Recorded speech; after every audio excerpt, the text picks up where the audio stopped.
Wonder Girl, issue number 7. Folks, it is with a sad heart that we have to say goodbye to the ongoing Yara Flor story.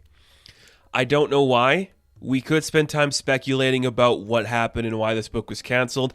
It could be poor sales. Probably that reason. It could be that Joelle Jones can't keep up with the art on this book. It could be that the fact that they were going to turn this into a CW show fell through and they saw what the actual book was and it wasn't working.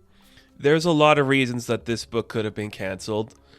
And I know this wasn't the natural ending because they solicited issue 8. So the fact that this is the end, it sucks. It really sucks. Because I like this character a lot. I love this character, actually. I like the Wonder Woman mythos, but I think there's so many side characters in it that are just so interesting and fun and ones that are compelling to explore. So I want more Yara Flor. I know we're going to get it at some point, and we'll talk about that at the end here. But the fact that this is it is very tragic. And I hope this ducktails into something else. So, with that being the end, things get wrapped up really quickly. And I'm not going to judge this book too harshly, just because I'm a fan. It still looks beautiful. It's still a flowing story that works really well. First off, I do want to say it's hard to write a finale, so sometimes that could get lost along the way. I get that completely. So we do get confirmation on who these 3 masked people are that attacked Yara's village when she was younger and killed her mother. We get their names as she's fighting them.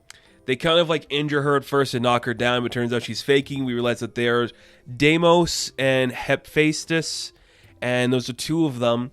But Yara's faking her injuries, so she gets up and punches the helmet off of one, and who is under the helmet?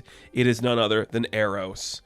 And that's an interesting, just obvious is the wrong word. I don't know if I predicted it'd be Eros, but I think Eros makes sense.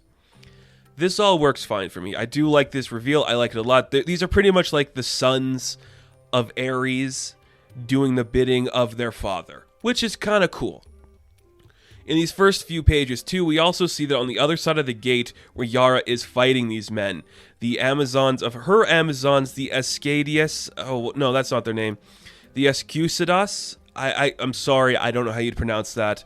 I did not look it up, and I apologize for butchering that, but her Brazilian Amazons are trying to break through to literally wage war on these people. And when she realizes that it is Eros, he's like, look, no, you don't understand. I did it for my father. You're going to find out this way. It's so we could be together. We were destined to be together, Yara. Don't you see? And she's like, what the fuck are you doing? Don't touch me. And she's trying to get him away. You see another one of the guys beating up Jerry. Nothing is looking good. But suddenly Yara just has like this vision snap into her mind. As, Eros comes in to kiss her. She's like in this new reality all of a sudden, and she sees standing in this field, it looks like of dead leaves and dead flowers, is her mother. And this is like the hero's journey, seeing the old soul coming to tell them, you are a daughter of the Amazon, you are a proud, strong woman of Brazil, you were trained by the gods, and you were trained by Olympus, you were trained by the Brazilians, you are a strong woman, you are the Wonder Girl, you can handle this, you can get through this, you can break the chains that bind you to these men, to this world. I know you can do this, daughter.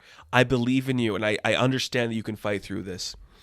That is enough to make Yara snap out of it. She literally just goes in for the attack against Eros and knocks him down. Just as that's happening, we see that the Brazilian Amazons break through the wall, and they come into attack. And amongst their ranks, if you haven't read any other issue, I don't know why, but amongst their ranks, we see Cassie and Donna Troy. And they're coming in for the fun as well. So they're attacking each other. It's a great, not a lot of dialogue in some of the panels, which I understand probably because we had to switch up some artwork because this is the final issue. They're fighting. It's really cool.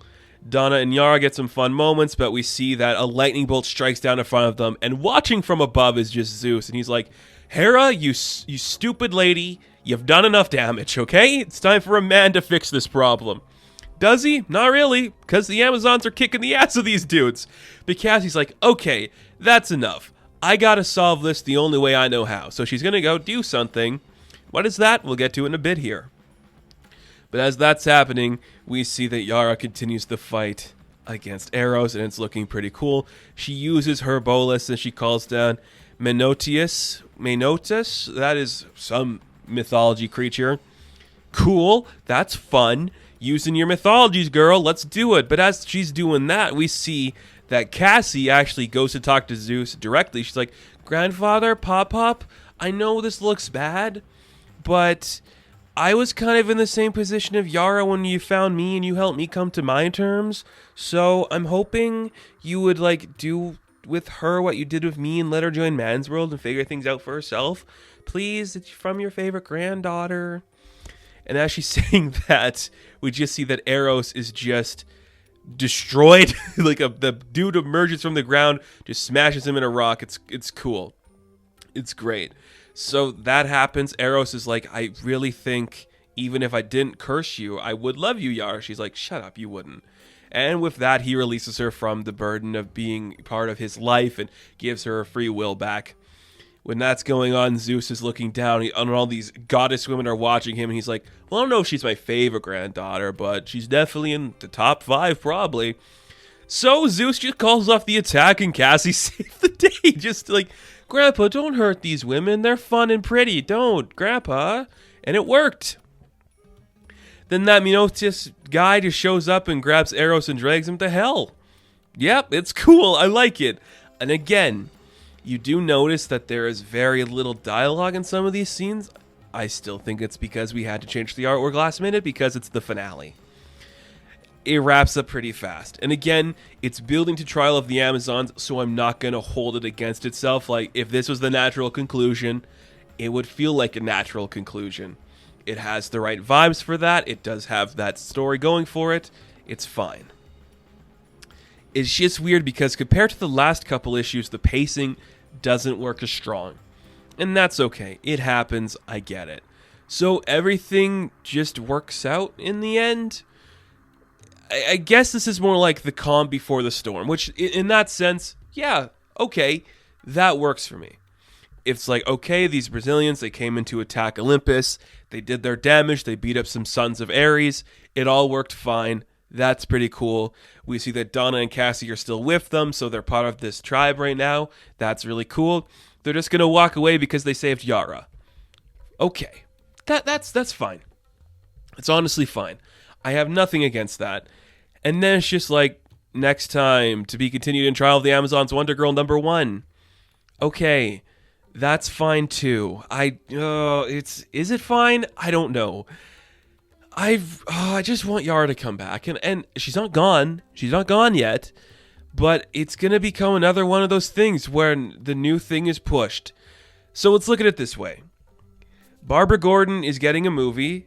We're gonna see Cassandra and Stephanie kind of pushed to the sidelines in the Batgirls book. I think if we ever do another Wonder Woman film, Donna or Cassie or Artemis or Faruka or Nubio has to show up, which means all these other characters will get pushed back a little bit. I hope that's not the case, but that's where we are. Sadly, I have the feeling that Yara Flor is going to be pushed to the sidelines a little bit. And that kind of sucks because, I mean, maybe this character didn't become the touchstone character they wanted it to. I could see them trying to do a Miss Marvel thing like a Kamala Khan, and it didn't pick up the way Kamala did. If that's the case, that sucks, because I want this character to stay around. That being said, my current theory still rests that we're going to either get a Wonder Girls title where Donna, Cassie, and Yara all team up, written by Joelle Jones and maybe artwork by somebody else, or we're going to see like a Yara Fleur in the Amazons miniseries at some point. I think that's coming. I can't confirm it. I don't know. But as far as the finale goes, the artwork is clean, it's crisp, the colors are great, the story is a little fast-paced, but it's not the end of the character, it's just the end of this book. If you can accept that, you can accept that. If you can't, then there's some tough stuff going on. But it's Wonder Girl. I loved reading every issue of this book. It's some of my favorite stuff from DC at the moment. I look forward to the future of this character, and I look forward to seeing what comes next from DC and Yara Fleur. So, Wonder Girl issue number 7, I am going to give a 7 out of 10. Now, thank you guys for watching this review. Be sure to like and subscribe to the channel. As always, you can check me out on Instagram, TikTok, and Twitter, and I will catch you in the next one. Have fun, stay safe, good luck.